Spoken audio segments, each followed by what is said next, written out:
All right, summer holidays. The Easter holidays came and went, and the summer term began at school. My grandmother and I had already planned to take our summer holiday in Norway, and we talked about almost nothing else every evening. She had booked a cabin for each of us on the boat from Newcastle to Oslo at the earliest possible moment after my school broke up. And from Oslo, she was going to take me to a place she knew down on the south coast near Arendal, where she had spent her own summer holidays as a child nearly 80 years ago. All day long, she said, my brother and I were out in the rowing boat.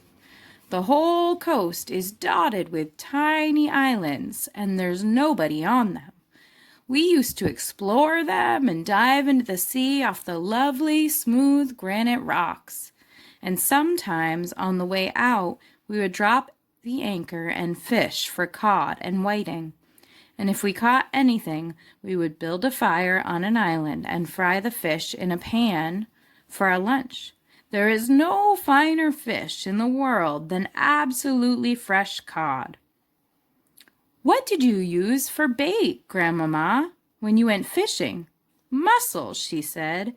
Everyone uses mussels for bait in Norway. And if we didn't catch any fish, we would boil the mussels in a saucepan and eat those. Were they good? Delicious, she said. Cook them in seawater and they are tender and salty. What else did you do, Grandmama? We used to row out and wave to the shrimp boats on their way home, and they would stop and give us handfuls of shrimp each. The shrimps were still warm from having just been cooked, and we would sit in the rowing boat peeling them and gobbling them up. The head was the best part. The head, I said. You squeeze the head between your teeth and suck out the inside. It's marvelous. You and I will do all those things this summer, my darling, she said. Grandmama, I said, I can't wait. I simply can't wait to go. Nor can I, she said. When there were only 3 weeks of the summer term left, an awful thing happened. My grandmother got pneumonia. She became very ill, and a trained nurse moved into the house to look after her. The doctor explained to me that pneumonia is not normally a dangerous illness nowadays because of penicillin, but when a person is more than 80 years old, as my grandmother was, then it is very dangerous indeed. He said he didn't even dare to move her to hospital in her condition, so she stayed in her bedroom and I hung about outside the door while oxygen cylinders and all sorts of frightening things were taken into her. Can I go in and see her? I asked. No, dear, the nurse said, not at the moment. A fat and jolly lady called Mrs. Spring, who used to come and clean our house every day, also moved in and slept in the house. Mrs. Spring looked after me and cooked my meals. I liked her very much, but she wasn't a patch on my grandmother for telling stories. I think that means that she wasn't as good as telling stories as Grandmama. One evening, about 10 days later, the doctor came downstairs and said to me, You can go in and see her now, but only for a short time. She's been asking for you. I flew up the stairs and burst into my grandmother's room and threw myself into her arms. Hey there, the nurse said. Be careful with her. Will you be all right now, Grandmama? I asked. The worst is over, she said. I'll soon be up again. Will she? I said to the nurse. Oh, yes, the nurse answered, smiling. She told us she simply had to get better because she has to look after you. I gave her another hug. They won't let me have a cigar, she said, but you wait till they're gone. She's a tough old bird, the nurse said. We'll have her up in another week. The nurse was right. Within a week, my grandmother was thumping around the house with her gold-topped cane and interfering with Mrs. Spring's cooking. I thank you for all your help, Mrs. Spring, she said, but you can go home now. Oh, no, I can't, Mrs. Spring said. Doctor told me to see that you take it very easy for the next few days. The doctor said more than that. He dropped a bombshell on my grandmother and me by telling us that on no account were we to risk the journey to Norway this summer. Rubbish, my grandmother cried. I've promised him we'll go. It's too far, the doctor said. It would be very dangerous. But I'll tell you what you can do. You can take your grandson to a nice hotel on the south coast of England instead. The sea air is just what you need. Oh, no, I said. Do you want your grandmother to die? The doctor asked me. Never, I said. Then don't let her go on a long journey this summer. She's not yet strong enough. And stop her smoking those vile black cigars. In the end, the doctor had his way about the holiday, but not about the cigars. Rooms were booked for us, in a place called the Hotel Magnificent, in the famous seaside town of Bournemouth. Bournemouth, my grandfather told me, was full of old people like herself. They retired there by the thousand because the air was so bracing and healthy it kept them, so they believed, alive for a few extra years. Does it? I asked. Of course not, she said. It's Tommy rot. But just for once, I think we've got to obey the doctor. Soon after that, my grandmother and I took the train to Bournemouth and settled into the Hotel Magnificent. It was an enormous white building on the seafront, and it looked to me like a pretty boring place to spend a summer holiday in. I had my own separate bedroom, but there was a door connecting my room with my grandmother's room so that we could visit each other without going into the corridor. Just before we left for Bournemouth, my grandmother had given me, as consolation, a present of 2 white mice in a little cage, and of course I took them with me. They were terrific fun, those mice. I called them William and Mary. And in the hotel, I set out right away, teaching them to do tricks. The first trick I taught them was to creep up the sleeve of my jacket and come out by my neck, right there.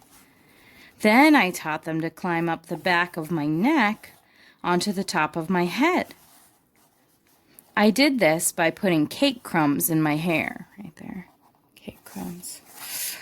On the very first morning after our arrival, the chambermaid was making my bed when one of my mice poked its head out from under the sheets. The maid let out a shriek that brought a dozen people running to see who was being murdered. I was reported to the manager. There followed an unpleasant scene in the manager's office with the manager, my grandmother, and me. The manager, whose name was Mr. Stringer, was a bristly man in a black tailcoat. I cannot permit mice in my hotel, madam, he said to my grandmother. How dare you say that when your rotten hotel is full of rats anyway, my grandmother cried. Rats, cried Mr. Stringer, going mauve in the face. Mauve is a red. There are no rats in this hotel. I saw one this very morning, my grandmother said. It was running down the corridor into the kitchen. That is not true, cried Mr. Stringer. You had better get a rat catcher in at once, my grandmother said, before I report you to the public health authorities. I expect there's rats scuttling all over the kitchen floor and stealing the... Mr. Stringer talking to Grandma. And so she said, stealing the food off the shelves and jumping in and out of the soup. Never, cried Mr. Stringer. No wonder my breakfast toast was all nibbled around the edges this morning, my grandmother went on relentlessly. No wonder it had a nasty, ratty taste. If you're not careful, the health people will be ordering the entire hotel to be closed before everyone gets typhoid fever. You are not being serious, madam, Mr. Stringer said. I was never more serious in my life, my grandmother said. Are you, or are you not, going to allow my grandson to keep his white mice in his room? The manager knew he was beaten. May I suggest a compromise, madam? He said. I will permit him to keep them in his room as long as they are never allowed out of the cage. How's that? That will suit us very well, my grandmother said, and she stood up and marched out of the room with me behind her. There was no way you could train mice inside a cage, yet I dared not let them out because the chambermaid was spying on me all the time. She had a key to my door and she kept bursting in at all hours, trying to catch me with the mice out of the cage. She told me that the first mouse to break the rules would be drowned in a bucket of water by the hall porter. I decided to seek a safer place where I could carry on with the training. There must surely be an empty room in this enormous hotel. I put one mouse into each trouser pocket and wandered downstairs in search of a secret spot. Can you imagine walking around with mice in your pocket? The ground floor of the hotel was a maze of public rooms, all of them named in gold letters on the doors. I wandered through the lounge and the reading room and the drawing room. None of them was empty. I went down a long, wide corridor, and at the end of it, I came to the ballroom. There were double doors leading into it, and in front of the doors there was a large notice board on the stand. The notice on the board said, RSPCC meeting, strictly private. This room is reserved for the annual meeting of the Royal Society of Prevention of Cruelty to Children. The double doors into the room were open. I peeped in. It was a colossal room. There were rows and rows of chairs, all facing a platform. Picture that, a huge room with a lot of chairs. The chairs were painted gold, and they had little red cushions on the seats. But there was not a soul in sight. Oh, we have a picture. So this is him going into that giant room. This is the sign. Okay. So I sidled cautiously into the room, walking slowly. What a lovely, secret, silent place it was. The meeting of the Royal Society for the Prevention of Cruelty to Children must have taken place earlier in the day, and now they had all gone home. Even if they hadn't, even if they did suddenly come pouring in, they would be wonderful, kind people who would look with favor upon a young mouse trainer going about his business. At the back of the room, there was a large folding screen with Chinese dragons printed on it. I decided, just to be on the safe side, to go behind the screen and do my training there. I wasn't a bit frightened of the Prevention of Cruelty to Children people, but there was always a chance that Mr. Stringer, the manager, might pop his head round the door. If he did, and if he saw the mice, the poor things would be in the hall porter's bucket of water before I could shout stop. I tiptoed to the back of the room and settled myself on the thick green carpet behind the big screen. What a splendid place this was! Ideal for mouse training. I took William and Mary out of my trouser pockets. They sat beside me on the carpet, quiet and well behaved. The trick I was going to teach them today was tightrope walking. It was not all that difficult to train an intelligent mouse to be an expert tightrope walker, provided you knew exactly how to go about it. First, you must have a piece of string. I had that. Then you must have some good cake. A fine currant cake is the favorite food of white mice.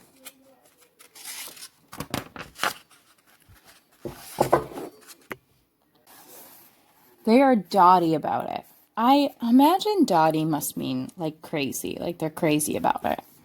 I had brought with me a rock cake, which I had pocketed while having tea with Grandmama the day before. Now here's what you do. You stretch the string tight between your two hands, but you start by keeping it very short, only about 3 inches. You put the mouse in your right hand and a little piece of cake in your left hand.